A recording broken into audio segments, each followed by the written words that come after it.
मुझ पे भी हुई है, बहुत दिनों बाद हुई है। अभी 17 से 27 जनवरी बीजाभाट बेमेतरा में एक महायज्ञ था, 108 कुंडी रामचरितमानस महायज्ञ। हमारे साधक बंधुओं ने वहां पे स्टॉल लगाया गेट पर ही।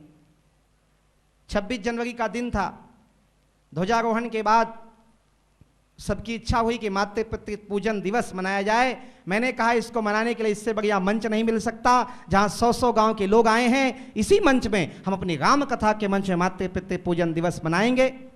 बड़ी सुंदर तैयारी हुई।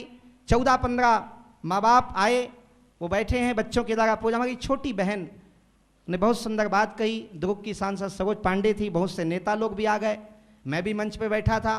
संयोग की बात है कि 30 साल पहले सन्यास लिया, 8 साल की उम्र से सन्यास लेके बाहर निकला, संसार में घूमता रहा। हजारों लाखों माँ बाप का प्रेम मिला, भाई बहन मिले। जब माता पिता का पूजन हो रहा था, मंत्रों का उच्चारण होने लगा, एक बालक ने माँ बाप के चरण धोए, उसके बाद टीका लगाया, अपने माँ बाप को माला पहनाया और माँ बाप ने उसके सिर पे हाथ रखा। देख देख करके मेरा मन प्रफुल्लित होने लगा। मैं उस समय राम कथा के मंच पे बैठा था, मेरे तरफ नेता लोग बैठे थे। मेरा मन मुझे धिक्कारने लगा। मेरे मन के अंदर बापू प्रकट हुए। उन्होंने कहा छोड़ दे गद्दी, उतर जा आसन से, जा और जाके माँ बाप के चरणों में बैठ जा। 30 साल के साधु जीवन का सबसे आनंदमय क्षण था बंधुओं। कुछ लोग यहाँ बैठे जिन्होंने देखा भी उस दिन, क्योंकि मेरे जन्मदाता भी आए हुए थे। मेरे जन्मदाता आए हुए थे, मेरी माँ आई हुई थी, मेरे पिताजी आए हुए थे। हम लोगों के कोई माँ बाप नहीं होते, हम सन्यासी होते हैं। लेकिन शंकराचार्य की माँ ने जब अंतिम घड़ी में पुकारा तो शंकराचार्य, कौन शंकराचार्य? ये आजकल कुकुरमुत्ते की तरह उगने वाले शंकराचार्य नहीं, वो आद्य जगत गुरु शंकराचार्य जो भारत के अध्यात्म के मूल पीठ में हैं। ऐसे आद्य जगत गुरु शंकराचार्य, उन्होंने माँ की आवाज़ सुनी, अंतरात्मा में आवाज़ सुनाई दी, दौड़े चले आए अपने गांव। माँ को उठाया, सिर गोद में रखा, अंतिम गंगा जल की बूंद पिलाई, माँ को विदा दिया। माँ मर गई। गांव वालों को कहा मैं माँ की अंत्येष्टि करूंगा। अरे तुम सन्यासी हो, सन्यासी को गृहस्थ में नहीं आना चाहिए, तुम्हें माँ के अधिकार नहीं है आग देने का। शंकराचार्य जी ने कहा, हम लोग आज की बात करते हैं, संतों को दुख दिया जा रहा है। उस समय आद्य जगत गुरु शंकराचार्य जैसे को कितना दुख मिला।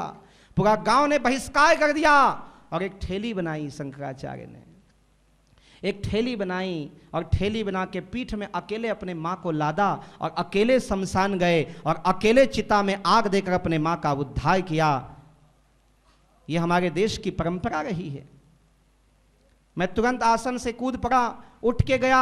एक आरती साधक के हाथ में थी, मैंने आरती ली। मुझे उठते देखा, लोग समझ गए और दोनों को मंच पे ही बैठा दिया गया। मैंने प्यार से उनकी पूजा की। उन्होंने मेरे सिर पे 30 साल बाद हाथ रख के मुझको आशीर्वाद दिया। मेरा जीवन धन्य हो गया। ये होता है चमत्कार। कौन कहता है बापू एकांतवास में है? बापू उस समय बीजाभाट के मंच में बैठ के मुस्कुरा रहे थे। हम लोग जहां पे अनुभव करें ना, हमको वहीं दिखाई देंगे।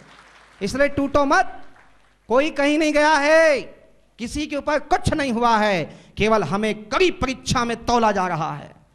देखा जा रहा है कि हमारा साधक परिवार का संगठन कहीं स्वार्थ में तो नहीं बंधा है। हम निस्वार्थी हैं, परमार्थी हैं, तो हम टूटेंगे नहीं। और जो जो स्वार्थी हमारे बीच में राहु केतु घुस गए हैं ना, इन सब की छुट्टी हो जाएगी देखना। और फिर निखर के एक समाज आएगा। जरूरत नहीं कि हम 5 करोड़ बने। अरे भेड़ों की जमात से 2-3 शेर बहुत होते हैं। जरूरत नहीं कि हम 5 करोड़ रहें। यदि 5 करोड़ में हम 5 लाख भी बच जाएं, तब बापू के प्रेमी कहलाएंगे।